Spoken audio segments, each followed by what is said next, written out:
Eskimo Bob is a homebrew NES game that was kickstarted and released in 2017 by Spoony Bard Productions. It's a puzzle platform game based on an old Flash series that I've never heard of until this game, but if you're wondering why an old Newgrounds show now has a brand new NES game, it's because the creator of the series himself programmed it. Now, stay with me here a bit because I'll admit I wasn't entirely impressed when I saw the first trailer for Eskimo Bob. The levels have a samey blue and white style for the most part, the physics look bog standard, the animations aren't really remarkable. The only goal of the game is to collect all the fish in each level. It's a simple platform game, and it has a lot of hallmarks of an unremarkable quote-unquote first game. Looks can deceive though, because Eskimo Bob is actually a very good game. The developer has a history of NES hacks and translations, and correct me if I'm wrong please, this is his first full-fledged homebrew release. And it's a solid effort. So you just need to collect all the fish in every level, which are these small, looping, side-scrolling stages.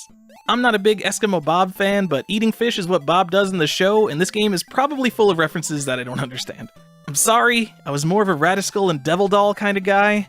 And just as a side note, going back to watch even just a few minutes of these like 2001 Flash cartoons is just crazy. Back then, anything, you could just make a Flash cartoon about anything, and it constituted entertainment. These are like the precursors to those surreal, plot-abandoning cartoons of today. And I guess I could see why we really liked them as kids then. Anyway, Bob punches into the ice and eats raw fish, so that's why you collect fish and you can attack downwards with him. Alfonso finds a stick and pokes a walrus, so that explains Alfonso's attack and the walrus poking mechanic. You switch between the two characters to navigate your way through these ice block-filled levels, and basically whenever you find yourself roadblocked by a block that's next to you as Bob or under you as Alfonso, you switch to the other guy in their igloo to get past the obstacle. Also, Bob can jump higher, so that adds a bit more distinction to each of them as well. I don't really have anything bad to say about the controls or the jumping.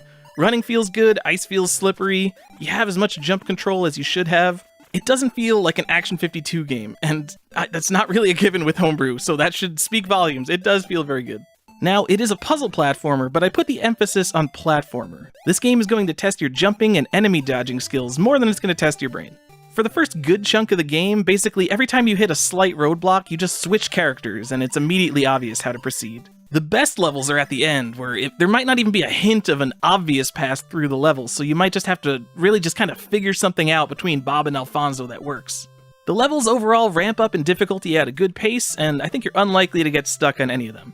At 64 levels, it takes maybe 1 or 2 hours to beat the game, but it does have a password feature at every level, which I personally love because passwords, they're so permanent and transferable. Screw battery saves, I could just take a picture on my phone, it's awesome.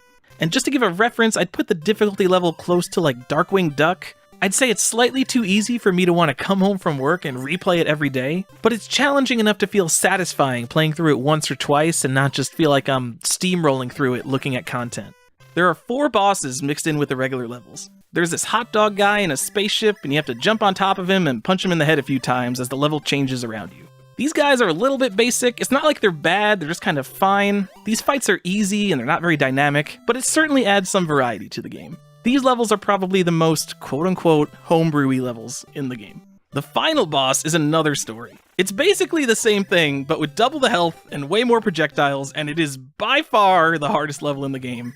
It is on another level in terms of memorization and platform skill. Despite the relative simplicity of the boss design here, that last boss had my blood pumping, especially when I was really close to killing him the first few times.